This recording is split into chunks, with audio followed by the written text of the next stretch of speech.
आज जो हम स्टार्ट कर रहे हैं बेटा, ये हमारा इंडियन इको का थर्ड लास्ट चैप्टर है। इसके बाद हमारा रह गया environment and comparison of India with its neighbour China and Pakistan. बस तो एम्प्लॉयमेंट ही अभी अगर हम देखें कि इंडियन इको के जो मुश्किल चैप्टर है उसमें से एम्प्लॉयमेंट आता है, जो लेंदी है चैप्टर। क्या है? लेंदी चैप्टर है थोड़ा। उसके बाद एनवायरमेंट और इंडो चाइना इतना लेंदी नहीं है। आज हम स्टार्ट कर लेंगे एम्प्लॉयमेंट। क्या चैप्टर है? एम्प्लॉयमेंट। देखो एम्प्लॉयमेंट भी हमारे इंडिया के लिए करंट चैलेंज है। क्या है? Current challenges. और हमारी यूनिटी क्या है? Current challenges in India. जो हमने पहला चैलेंज क्या पढ़ा? Human capital formation. दूसरा चैलेंज रूरल डेवलपमेंट। तीसरा चैलेंज एम्प्लॉयमेंट। चौथा चैलेंज एनवायरमेंट। ये चार ही चैलेंज है, HREE। आज जो हमारा है एम्प्लॉयमेंट है। एम्प्लॉयमेंट, उसके बाद एम्प्लॉयमेंट कैसे कैसे ग्रो हुआ। पहले हमारे देश में बहुत ज्यादा अनएम्प्लॉयड लोग थे, धीरे धीरे अनएम्प्लॉयमेंट कम हो गई, एम्प्लॉयमेंट बढ़ गई। फिर एक मेजर टॉपिक है इनफॉर्मलाइजेशन, और फिर आ जाता है अदर इश्यूज। क्या आ जाते हैं? Other issues. बेटा ये सब करने के बाद जब हम ये सारा कर लेंगे, फिर हम एनसीईआरटी करेंगे सारी। जैसे हम यूनिट स्टार्ट करेंगे, सेम जो हमने जैसे सिलेबस शुरू किया था वैसे ही हम दोबारा सिलेबस पढ़ेंगे विद एनसीईआरटी। किसके साथ? एनसीईआरटी के साथ। तो हम 2-2, 3-3 दिन लगा के चैप्टर यूनिट्स खत्म करते जाएंगे विद एनसीईआरटी। सारा सीयूईटी एनसीईआरटी पे आता है, सारा बोर्ड का पेपर एनसीईआरटी बेस्ड है। क्लियर? इस बार सीयूईटी भी अक्टूबर में स्टार्ट करना पड़ेगा। अक्टूबर में स्टार्ट होगा तब जाकर बच्चे उसमें रेडी होंगे, नहीं तो मुश्किल है करना। पहले आया वर्कर एंड एम्प्लॉयमेंट। क्या आया? Workers and employment. जब हम चैप्टर पढ़ते हैं तो बिल्कुल बेसिक से पढ़ते हैं। वर्कर्स क्या होते हैं, एम्प्लॉयमेंट क्या होता है, और participation of people in employment means कैसे लोग पार्टिसिपेट कर रहे हैं एम्प्लॉयमेंट में। कहां हम पार्टिसिपेट कर रहे हैं? एम्प्लॉयमेंट में। सबसे पहले आया जीडीपी एंड जीएनपी। क्या होता है जीडीपी एंड? हम सबको पता है जीडीपी का बेसिक मतलब क्या है। देखो, एक देश में एक टाइम पर जितने भी गुड्स एंड सर्विसेज बन रहे हैं, ध्यान से सुनना, एक देश में एक टाइम पर जितने भी गुड्स एंड सर्विसेज प्रोड्यूस हो रहे हैं, क्या हो रहे हैं? जितने भी गुड्स एंड सर्विसेज प्रोड्यूस, उनकी मार्केट वैल्यू को काउंट कर लो। क्या कर लो? उनकी मार्केट वैल्यू को काउंट। उसे बोलते हैं ग्रॉस। देखो वर्ड ग्रॉस मतलब ओवरऑल, डोमेस्टिक मतलब देश के अंदर, प्रोडक्ट मतलब टोटल। तो ग्रॉस डोमेस्टिक प्रोडक्ट क्या होता है? Gross domestic. तो इसकी डेफिनेशन क्या बनी? It is the market value of final goods and services produced in a domestic territory of a country during an accounting year. इसे कहते हैं ग्रॉस डोमेस्टिक प्रोडक्ट। की मार्केट वैल्यू ऐड कर लो सारे गुड्स एंड सर्विसेज की जो देश के अंदर प्रोड्यूस हो रही है एक साल के दौरान, उसे कहते हैं ग्रॉस डोमेस्टिक प्रोडक्ट। तो ग्रॉस नेशनल प्रोडक्ट कैसे आएगा? डोमेस्टिक प्रोडक्ट है ही हमारे पास जीडीपी, हम net factor income from abroad क्या कर लेंगे? ऐड। तो हमारे पास क्या बन जाएगा? Gross national product. क्या बन जाएगा? Gross national product. याद रहेगा? The total money value of all final goods and services produced within the domestic territory of a country in a given year is called its GDP for that year। कहते हैं total money value जो goods and services की है, जो produce हो रहा है with in the domestic territory. कहां प्रोड्यूस हो रही है? With in the domestic territory of a country एक साल के दौरान, उसे कहते हैं ग्रॉस डोमेस्टिक प्रोडक्ट। क्या बोलते हैं? ग्रॉस। और जब हम उसमें ऐड कर देते हैं net factor income from abroad, तो वो डोमेस्टिक प्रोडक्ट से क्या बन जाता है? National product. क्या बन जाता है? National product. When we add net factor income from abroad, जिसमें factor income from abroad minus factor income to abroad होता है, हमारा नेशनल इनकम स्ट्रॉन्ग है, तो हमें टू जीडीपी जब हम ऐड कर देते हैं, what we get is called the country's gross national product for that year. क्या मिलता है हमें? Gross national product. याद रहेगा? अब जीडीपी बना कैसे? सॉरी, जीएनपी बना कैसे? GDP plus NFIA. याद है? Nice DP NFIA. याद है ना? एनपी मतलब नाइस, डीपी मतलब डीपी प्लस कर दिया क्या, नफया, क्योंकि सीधी स्टेटमेंट बनी। अगर उल्टा होता डीपी नाइस माइनस नफया हो जाता। क्लियर है ना? अब हमने पढ़ा क्यों ये कि भाई जीडीपी जीएनपी की बात कहां से आ गई एम्प्लॉयमेंट में? कहते हैं those activities which contribute to the GNP are called economic activities। वो सारी एक्टिविटीज जो जीएनपी में कंट्रीब्यूशन देती है उसे कहते हैं इकोनॉमिक एक्टिविटी। क्या कहते हैं? Economic activities. यहां तक क्लियर? बोलो क्या कहते हैं उसे? Economic activities. इकोनॉमिक एक्टिविटीज वो एक्टिविटीज होती हैं जिनसे हमें इन रिटर्न क्या मिलता है? कोई ना कोई इनकम मिलती है। क्या मिलती है? कोई ना कोई इनकम। उसे हम इकोनॉमिक एक्टिविटी कहते हैं। क्या कहते हैं? इकोनॉमिक। याद रहेगा कैसे? जैसे बेटा एक शेफ अगर एक रेस्टोरेंट में काम कर रहे हैं, what is it? Economic activity. अगर वही शेफ अपने घर पे काम कर रहे हैं, नॉन इकोनॉमिक एक्टिविटी। वो क्या बन जाएगी? क्लियर? क्योंकि जब वो रेस्टोरेंट में काम कर रहे हैं, इन रिटर्न क्या मिल रही है? इनकम। और घर पे काम कर रहे हैं तो कोई इनकम नहीं, तो इसलिए वो नॉन इकोनॉमिक है घर पे। समझ आया? बोलो क्लियर? तो what do you understand by economic activities? तो हम क्या कहेंगे? Those activity which contribute to the contribution of GNP is known as economic activities. क्या बोलते हैं उसको? इकोनॉमिक। अब पॉइंट आया, हु इज अ वर्कर? क्या आया? Who is a? वो सारे लोग जो इकोनॉमिक एक्टिविटी में इन्वॉल्व हैं, इंडल्ज हैं, उन सबको हम वर्कर्स कहते हैं। क्या कहते हैं? वर्कर। जैसे मैं भी वर्कर हूं क्योंकि मैं एक वर्क कर रहा हूं टू अर्न माई लिविंग। क्या करने के लिए? To earn a living. यहां तक clear? All those person, underline कर लेना, who are engaged in various economic activities.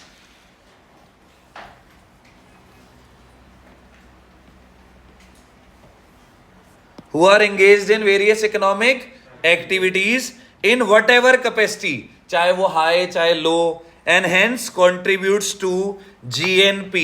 वो क्या कंट्रीब्यूट कर रहे हैं? जीएनपी में। उनको कहते हैं वर्कर्स। क्या कहते हैं उन्हें? वर्कर्स। वो सारे लोग जो इकोनॉमिक एक्टिविटी में इंडल्ज हैं, इन्वॉल्व हैं, उन सबको एक्यूमुलेट करके हम क्या कहते हैं बेटा? वर्कर्स। क्या कहते हैं? वर्कर्स। याद रहेगा? बोलो। Even if some of them temporarily abstain from work due to illness। अगर कोई बीमार है तो भी वर्कर तो वर्कर ही है। टेम्पररी वो है ना, एब्सटेन है, छुट्टी ली हुई है, और इंजरी की वजह से या कोई फिजिकल डिसेबिलिटी की वजह से, बैड वेदर की वजह से, फेस्टिवल की वजह से, सोशल और रिलीजियस फंक्शंस की वजह से, they are also workers. They are also workers. अब याद रखना कि वन मार्कर में उन जगहों पे आता है which of the following are not workers. तो वहां घूम जाएगा क्वेश्चन, है ना? A person to holiday from work due to some religious ceremony, तो वहां क्या लिखेंगे? वो still is worker. Still is. तो याद रखना ये छोटे छोटे पॉइंट्स घूमते हैं वन मार्कर्स में। याद रहेगा? Next, worker also include all those who help the main worker in these activities. अब वर्कर वो भी हैं जो दूसरों को हेल्प कर रहे हैं। जैसे राजवीर मेरी साथ में हेल्प कर रहा है कोई चीज में, तो राजवीर भी क्या है? वर्कर। मैं भी क्या हूं? Worker. We generally think of only those who are paid by an employer for their work as worker. हम सिर्फ वर्कर उनको सोचते हैं जिनको एम्प्लॉयर क्या दे रहा है? सैलरी। क्या दे रहा है? सैलरी। हम सिर्फ उसी को सोचते हैं, वो क्या है? वर्कर। वो क्या है? Worker. This is not so. Those who are self-employed are also workers। जो self-employed है वो भी क्या है? workers। जैसे मैं क्या हूं? self-employed। self-employed मतलब जो अपने लिए काम कर रहे हैं, किसी के लिए काम नहीं कर रहे, किसी के अंडर काम नहीं कर रहे, वो खुद के लिए काम कर रहे हैं, खुद का प्रॉफिट खुद का है सब कुछ, वो क्या होते हैं? Self employed. सेल्फ एम्प्लॉयड को भी क्या माना जाता है बेटा? वर्कर्स। याद रखना, ये एमसीक्यूज में वन मार्कर्स में उन क्वेश्चन में आएगा which of the following are not included in workers। तो ये वहां पे पॉइंट्स होंगे। Is it clear? बोलो क्लियर है सबको? ब्रीफ करो बेटा फटाफट। और इंडियन इको में एक कॉमन प्रॉब्लम्स है बेटा, वो ऐसा नहीं है कि किसी एक बच्चे के साथ, दो बच्चों के साथ है, सबके साथ है। सर ये याद नहीं की जाती, ये इसलिए जिस दिन पढ़े उसी दिन शॉर्ट नोट्स बनाए, उसी दिन मेमोराइज किए, तब जाके परमानेंट होगा। फिर अगले दिन जो पढ़ा, पहले फर्स्ट सारा पढ़ा, फिर सेकंड पढ़ा, तो फर्स्ट पक्का मजबूत हो जाएगा। फिर थर्ड डे पढ़ा, फर्स्ट दोबारा, सेकंड दोबारा, फिर थर्ड, फर्स्ट सेकंड मजबूत, ऐसे होगी तैयारी।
डन बेटा, बिल्कुल सिंपल बेसिक से शुरू किया गया है, बिल्कुल बेसिक है। नाउ व्हाट इज एम्प्लॉयमेंट, क्या है, what is the nature of employment in India is multi faceted, means multi dimensional है। क्या है, मल्टी डायमेंशनल है ना, अलग अलग, कोई सेल्फ एम्प्लॉयड है, कोई रेगुलर एम्प्लॉयड है, कोई वेज लेबरर्स हैं, कोई कैजुअल लेबरर्स हैं, तो अलग अलग तरीके से वो मल्टी फेसेटेड है। मल्टी फेसेटेड का मतलब मल्टी डायमेंशंस, अलग अलग लेवल्स है। क्या है, अलग अलग लेवल्स।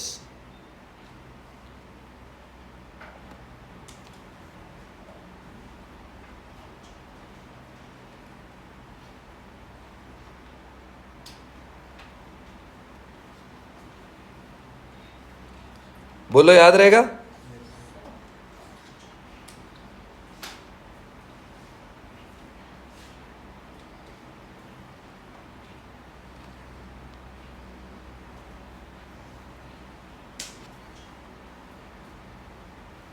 बोलो बेटा, याद रहेगा? The nature of employment in India is multifaceted, some get employment throughout the year. कुछ लोगों को जॉब क्या मिलती है, पूरे साल, वो रेगुलर हो गए। कौन से हो गए वो, regular. Some other get employed for only a few months in a year, वो क्या हो गए, सीजनल। कौन से हो गए, seasonal. Many workers do not get fair wages for their work, उनको उनके वेजेस के लिए फेयर नहीं मिलते, क्या हो गए, अंडर एम्प्लॉयड। क्या हो गए, underemployed. While estimating the number of workers, जब हम ओवरऑल नंबर्स को काउंट करते हैं, all those who are engaged in economic activities are in employment. जो इकोनॉमिक एक्टिविटी में, वो किस में बात कर रहे हैं हम, एम्प्लॉयमेंट में। किस में बात कर रहे हैं, एम्प्लॉयमेंट। याद रहेगा? बोलो।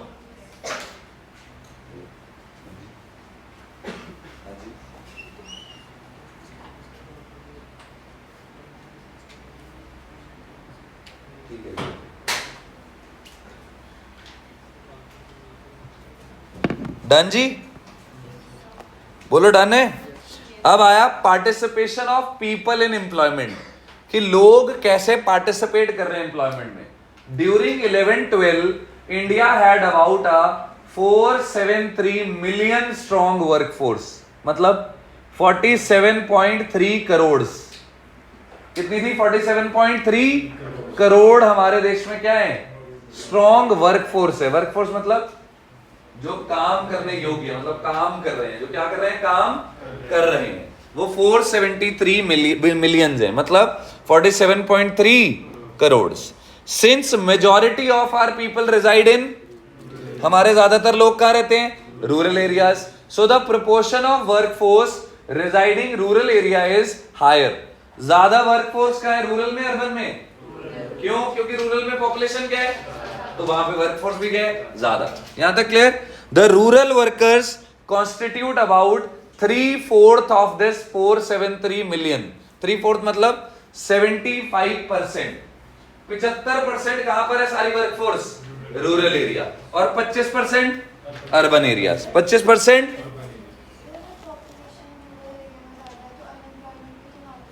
तो वही तो कह रहे हैं, वर्कफोर्स भी वहां पे ज्यादा है, पॉपुलेशन इस, तो मतलब ओवरऑल ये तो इतनी पॉपुलेशन थोड़ा ना हमारी 47.3 मिलियन, इतनी थोड़ा ना बेटा हमारी तो 1.4 बिलियन है। 140 करोड़ प्लस, तो ये तो उसमें से कुछ लोग हैं, बाकी तो अनएम्प्लॉयड है। ये वर्क फोर्स बता रहे हैं। यहां तक क्लियर बेटा? बोलो।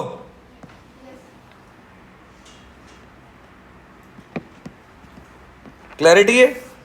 Main form the obviously main form the obvious, हमारे जो जिस तरह की इंडिया में पॉपुलेशन है उसमें ज्यादातर विमेन्स को काम करने नहीं दिया जाता, तो main form the majority of workforce in India.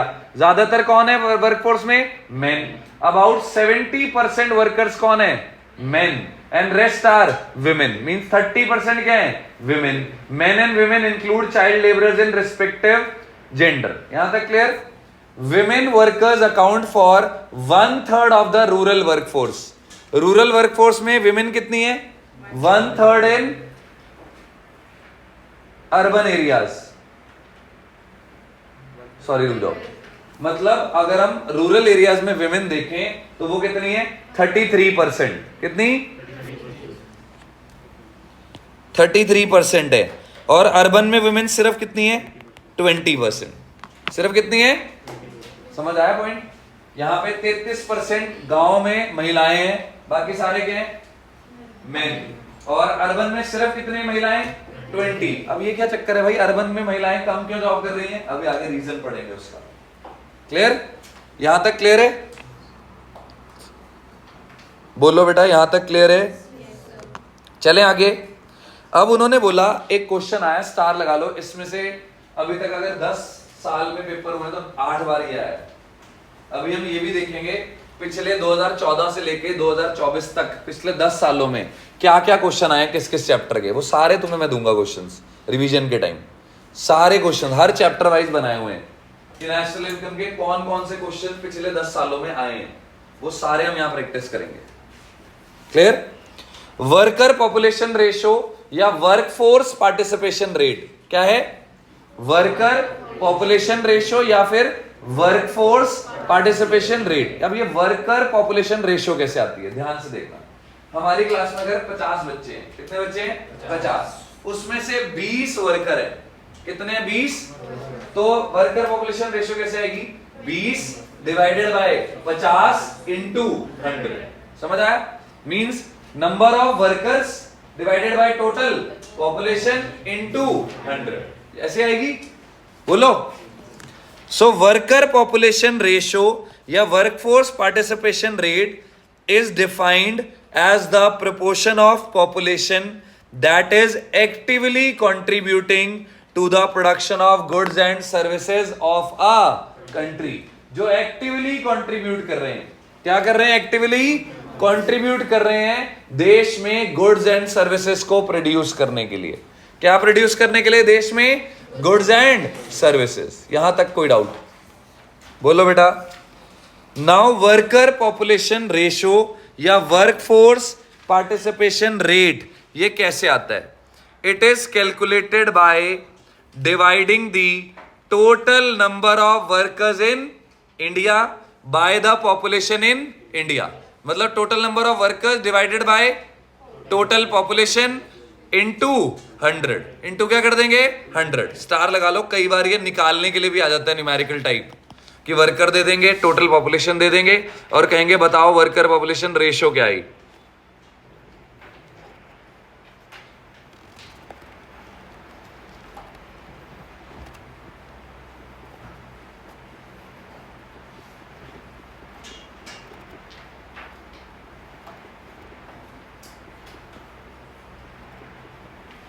Clear बेटा?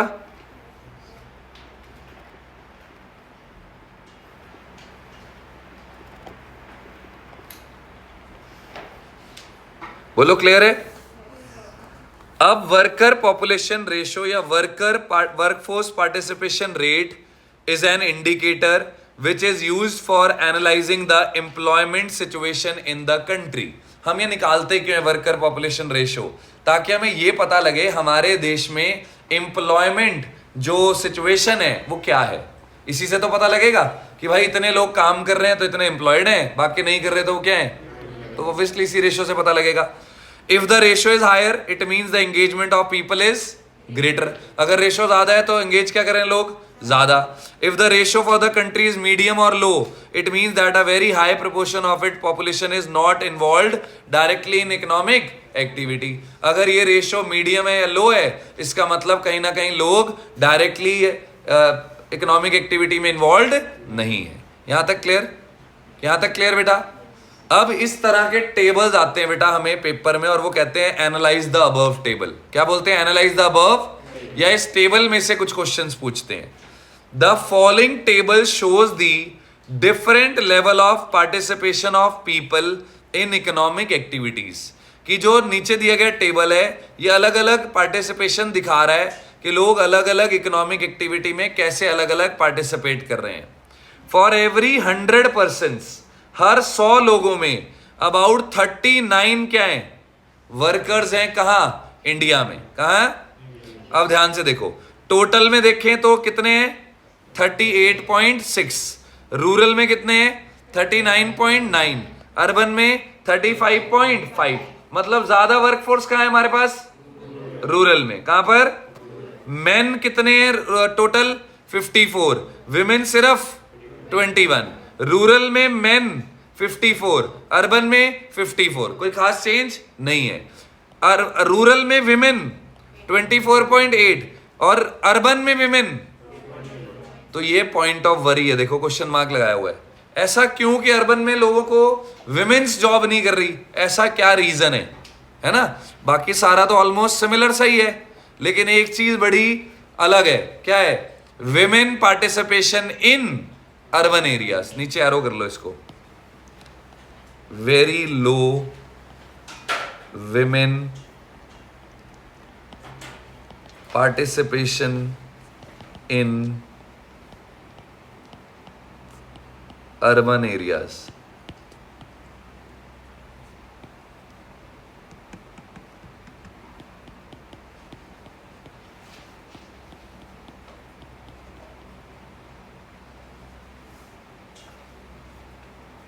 डन? बोलो डन है? देन अब आया, why is there difference between worker population ratio in rural and urban areas. देखो रूरल में कितना है? 39.9. अर्बन में 35.5. ये कहते गैप क्यों है? तो reason, in urban areas the worker population ratio is about 36%. Urban में कितनी है? 36. वेयर एज रूरल में 40. मतलब रूरल में लोग जॉब में क्या लगे हुए हैं? ज्यादा. अर्बन में कम. ऐसा क्यों? पहला reason, people in rural areas have limited resources to earn a higher income. उनके पास इतने ज्यादा रिसोर्सेज नहीं है कि वो क्या जनरेट कर सकें? Higher income. And participate more in the employment market. तो उन्हें ज्यादा पार्टिसिपेट करना पड़ता है. क्या करना पड़ता है? ज्यादा participate. Many do not go to schools, colleges and other training institution. Even if some go, they discontinue in the middle to join the workforce. कुछ लोगों को बीच में ही क्या करना पड़ता है? छोड़नी पड़ती है अपना पढ़ाई, और क्या ज्वाइन करनी पड़ती है? Workforce. People cannot stay at home as their economic condition may not allow them to do so. मतलब सारा परिवार काम करना पड़ता है. क्या करना पड़ता है? सारे परिवार को काम करना पड़ता है. इसलिए रूरल पॉपुलेशन में ज्यादा वर्कफोर्स है. क्या है? ज्यादा. अर्बन में क्या होता है? किसी एक फैमिली मेंबर की इनकम क्या है? बहुत ज्यादा, तो बाकी काम नहीं करते. लेकिन रूरल में क्या है? कम. इकोनॉमिक कंडीशन क्या है? वीक, जिस वजह से सबको काम करना पड़ता है. क्या करना पड़ता है? सबको. On the other hand, in urban areas a considerable section is able to study in various educational institution. Urban areas में एक बड़ी मात्रा में लोग अच्छे एजुकेशनल इंस्टीट्यूशंस में पढ़ाई करते हैं. क्या करते हैं? अच्छे एजुकेशनल इंस्टीट्यूट में. Urban people have a variety of employment opportunities. उनके पास जॉब की अपॉर्चुनिटीज क्या है? बहुत ज्यादा. They look for the appropriate job to suit their qualification and skill. वो तभी जॉब करते हैं जब उन्हें उनके स्किल और क्वालिफिकेशन के हिसाब से क्या मिले? जॉब. नहीं तो वो नहीं करते. यहां तक क्लियर? हाँ जी.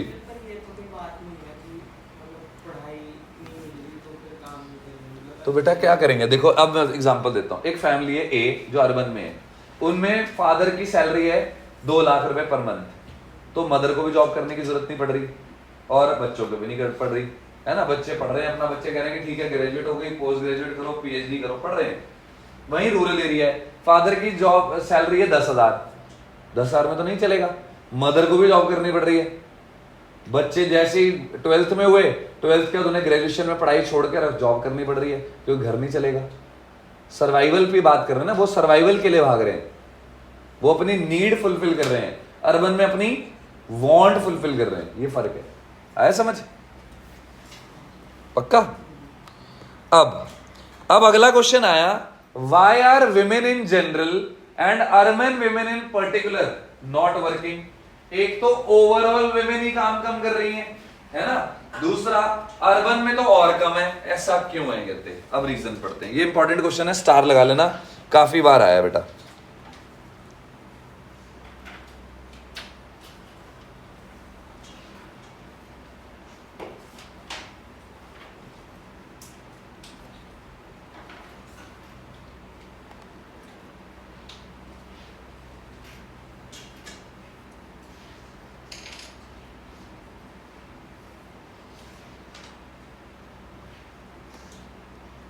डन? अब देखो, compare to males less females are found to be working. अगर आप मेल्स ऑब्वियसली किसी ऑफिस में भी जाओगे, आपको मेल्स क्या दिखेंगे? ज्यादा। फीमेल्स क्या दिखेंगी? कम।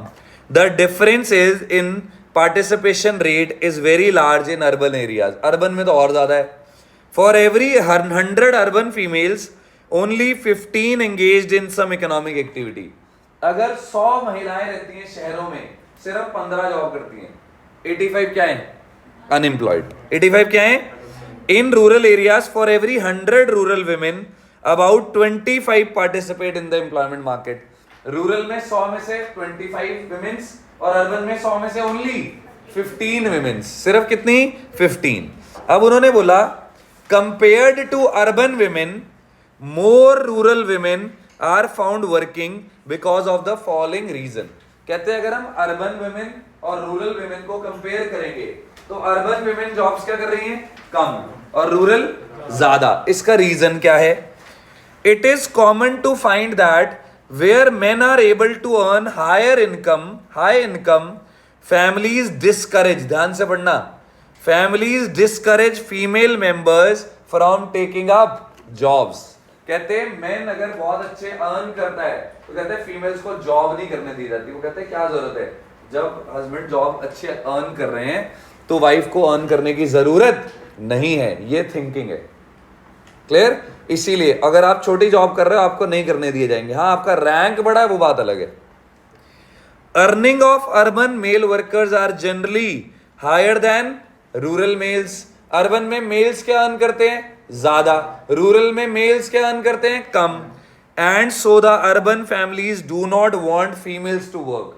अर्बन फैमिलीज महिलाओं को काम करने नहीं देना चाहते क्योंकि वो कहते हैं कि मेल की इनकम सफिशिएंट है घर चलाने के लिए, आपको जॉब करने की जरूरत नहीं है। वहीं रूरल एरियाज में मेल की इनकम इतनी नहीं है, जिस वजह से फीमेल को भी पार्टिसिपेट करना पड़ता है। फीमेल को भी क्या करना पड़ता है? Apart from this many household activity in which urban women are engaged are not recognized as productive work। मतलब हाउसवाइफ को प्रोडक्टिव वर्क नहीं माना जाता। जो घर के काम है उनको प्रोडक्टिव वर्क नहीं माना जाता। while working women on farm in the rural areas are considered as a part of workforce if they are being paid wages in cash और in the form of food grains. हाँ, वहीं अगर rural areas में women किसी farm में काम कर रही है और वहां से उसे कैश या इन काइंड कुछ मिल रहा है तो वो एम्प्लॉयड मानी जाती है। यहां तक क्लियर? समझ आया? ये इंपॉर्टेंट पेज है बहुत ज्यादा। आज हम इतना ही पढ़ेंगे, जिसको डाउट से यहां पूछ लो। हाँ जी, उन्होंने कहा कि यहां पर क्या है कि while women working on farms, अगर गांव में विमेन्स फार्म्स में काम कर रही हैं, खेतों में काम कर रही हैं, खेतों में उनको या तो कैश मिल रहा है या काइंड मिल रहा है तो उन्हें वर्कफोर्स माना जा रहा है। और अर्बन में जो घर में काम कर रहा है उनको नहीं माना जा रहा है। तो इसलिए भी अर्बन की जो पॉपुलेशन है वो वर्किंग वुमेन्स की कम है और रूरल में ज्यादा है, क्योंकि वो फार्म्स में काम करके अर्निंग्स कर रहे हैं। यहां तक क्लियर? आज के लिए इतना सब।